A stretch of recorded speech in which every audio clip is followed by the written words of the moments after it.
I'm here at New Bridge Road, and we're just gonna walk around and see the urban sketchers gathering shortly. The queue for bakwa or the sliced pork or pork floss even is already started for Chinese New Year, and as you can see, the shop is doing brisk business, and the queue is really long. So we're here out at the MRT station where I think the Urban Sketchers Singapore is going to meet for this Lunar New Year sketch. We'll see who's here already. Let's go. Well, I got it wrong. The meeting place is actually at Chinatown Complex. We're going to walk over, cross the street, and maybe cross the bridge.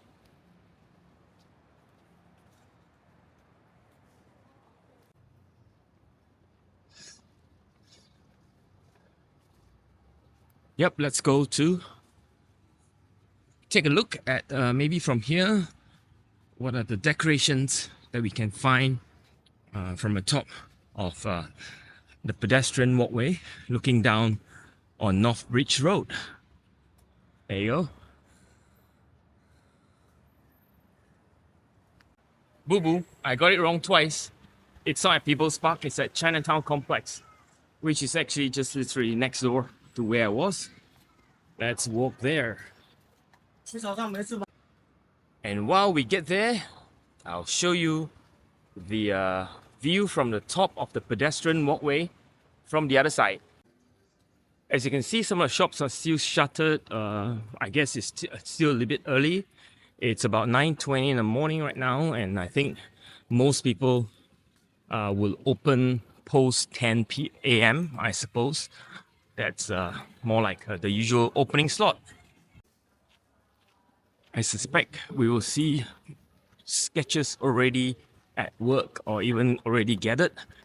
And let's get there. It's still 5-10 minutes before the starting of the sketch walk event, but let's go.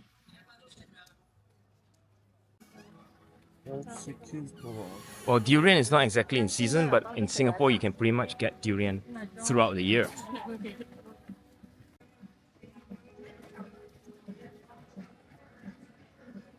That's a fruit stall that we just take a peep. Many of the stores that sells Chinese New Year decorations has been up for weeks or even months. Some sketches are already hard at work. You can see, Richard is already hard at work. Hi, Richard. Hey, how are you? How's it going? Too bad. And more sketches at work. Hello. And here we have Mr. Tony himself. Say hi. Oh, he hasn't started yet. His pages is still blank, but he's seated very comfortably like the boss. And a couple of sketches setting up for their activity. Occasionally you spot a master at work. And here, let's go talk to Tong Tong. 师傅 喂，Happy New Year， ，Happy New Year， 恭喜发财！大吉大利！哇，看到你啊，这是我看你很活跃嘞。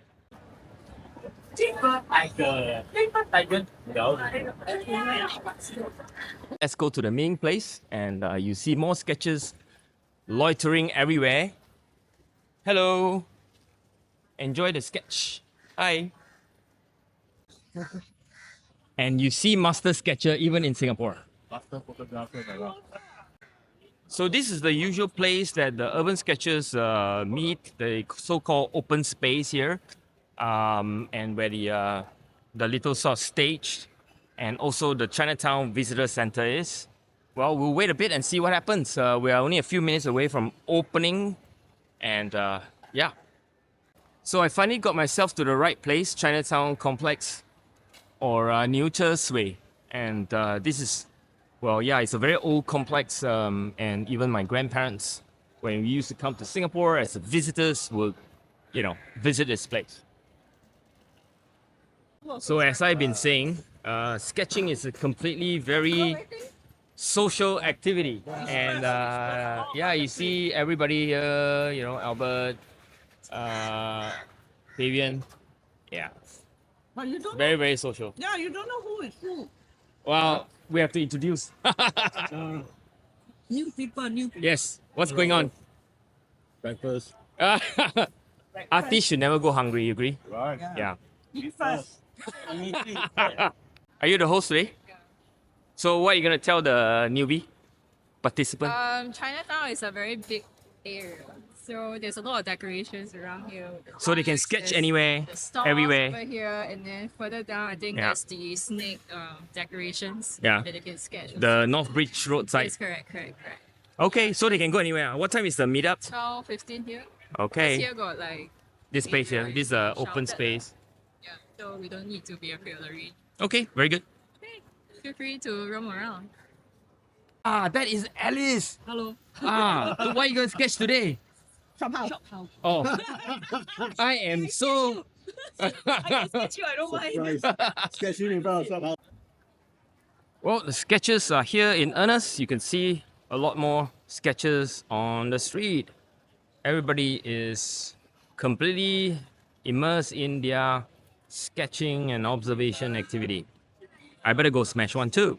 As Dorothy and her sketch. Well, the year of the snake's here, or soon to be here. Let's do one more walk about and then let's go smash one before I go home. It's kind of nice to walk around with all the Lunar New Year drums, music, and whatnot, and looking at all the decorative stuff, art, craft, food. Yeah. I hope you're enjoying the sight and sound. And let's go.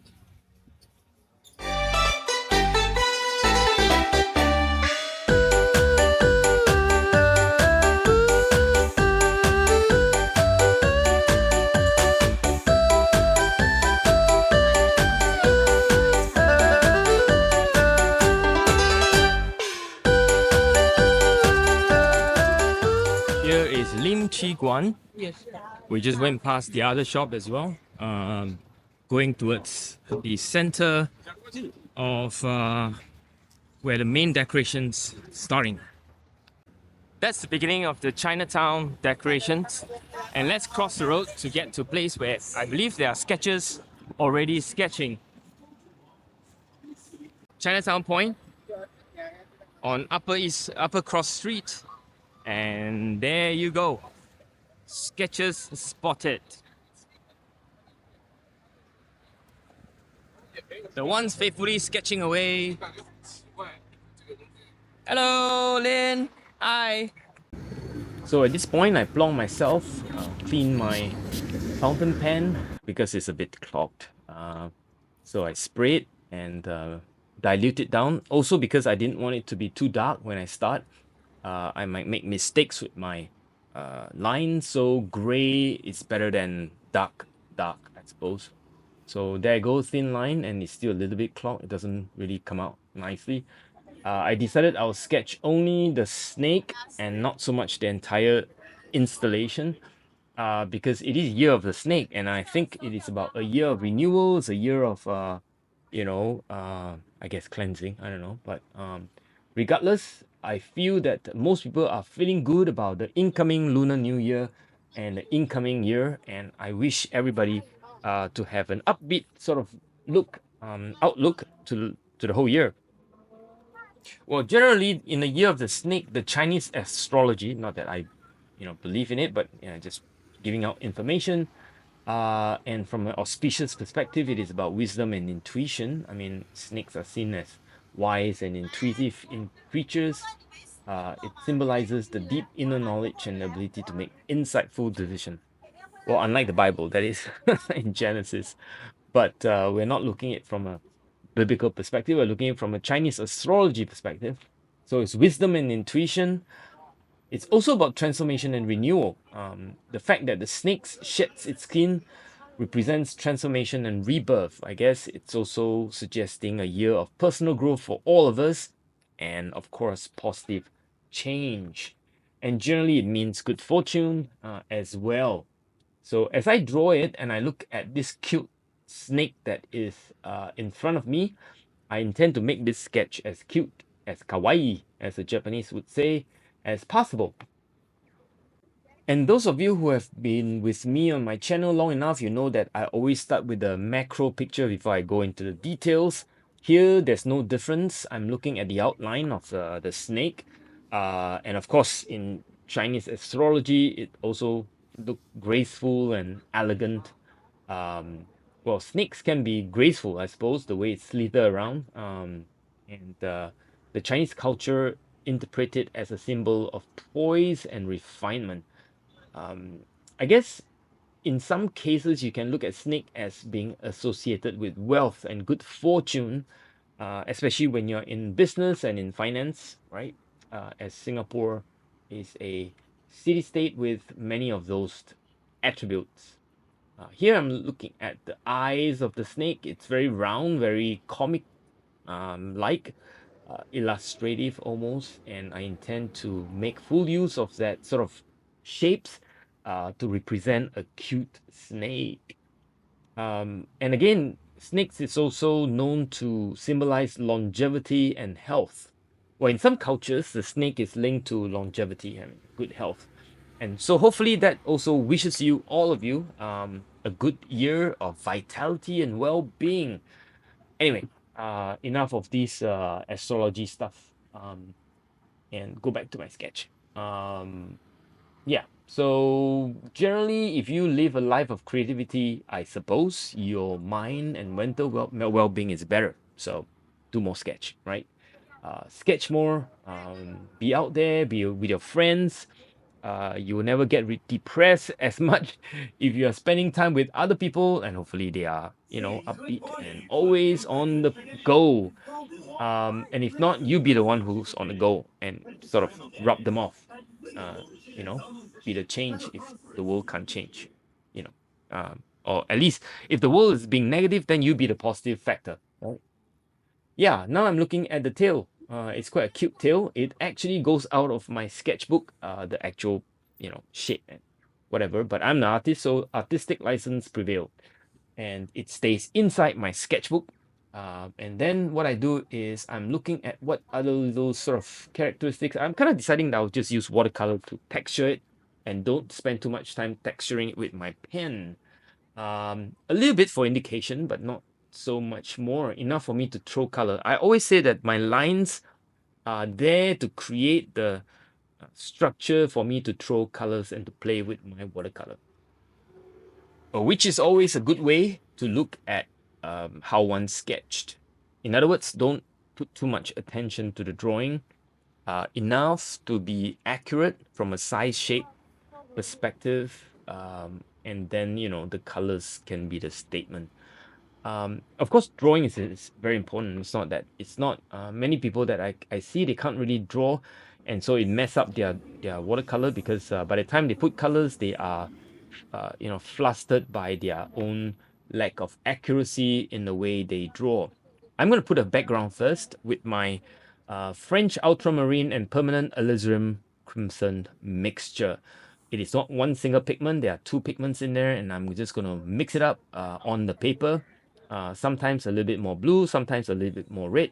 Here, my ink still not dry and it's smudged and smear, so I get a little bit more of the ink into the watercolor mix as well, just as well. That's okay, no problem, never fret.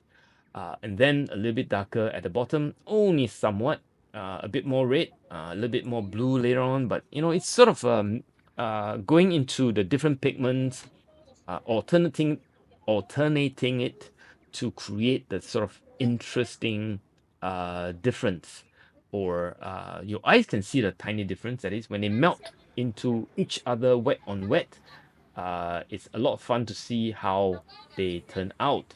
Many times the texture has a story to tell of on its own. I mean, if you look at the photo at the back, well, I don't have a photograph for you, unfortunately, but if the scene has a lot of stuff at the back, and when you look at it carefully, they are all sharp in focus. Here, I intend to just blur it out. How? Well, it's all sort of wet on wet. Later on, you see me throw all kinds of pigments at it, usually the opaque. and it makes statements about lights, makes statements about windows and whatnot in the background plane that is blurred out, just like a good bokeh type of camera. I mean, if you use a very expensive uh, lens, you will see that they all blur out at the back, and it's called bokeh. So here, I'm just trying to create that sort of effect of a good bokeh of the background, and your eyes will then stay on the sharp snake in front in the foreground. Here I'm dropping in cadmium yellow, cadmium orange, and I notice as well that the sun is going to come up and that I'm not doing it fast enough. I don't really have a lot of time, so I'm just going to rush through it. And here, putting down my sketchbook on the floor, camera on the side, sun is coming out on the back, and yeah, I'm going to get burned if I don't finish this sketch real quick. So I need to finish it pronto ASAP. Okay, so changing a bit of the color, I don't have my other palette with me where I have a straight out of the box cobalt teal. No. So I used a green and blue mixture. In this case, I mix a little bit of green gold with a little bit of cobalt. And that gives me that sort of, bluish greenish mixture, which I see in front of me. Not an accurate color, but a good approximation. And I dropped in many of the same color in different spots where I see the sort of installation in front of me.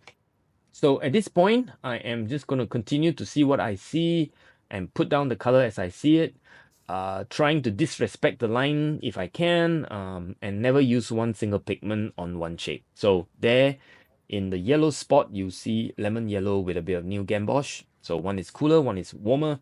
And again, I'm just going to represent what I see as best I can. And wipe away the sharp edges on one side so that there is a bit of a soft edges.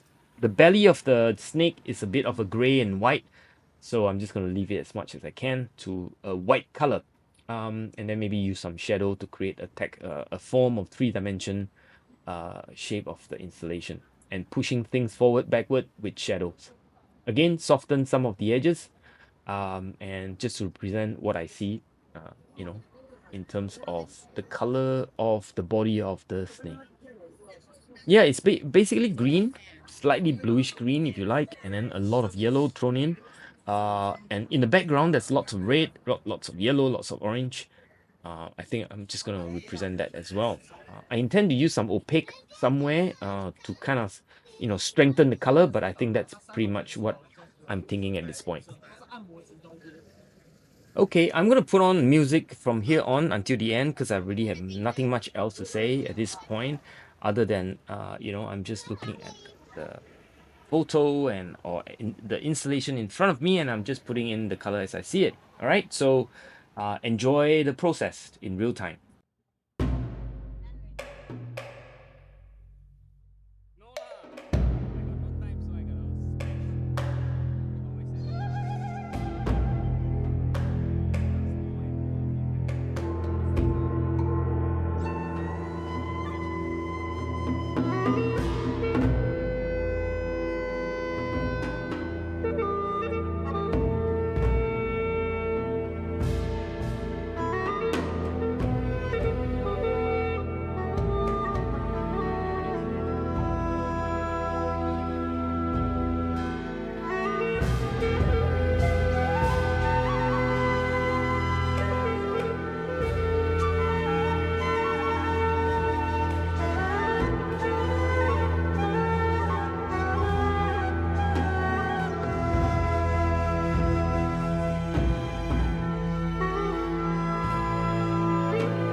Alright, so that was it. My sketch for this year looks like this. I'm walking back to my car and home, edit this video, post it, and be done for the Lunar New Year edition.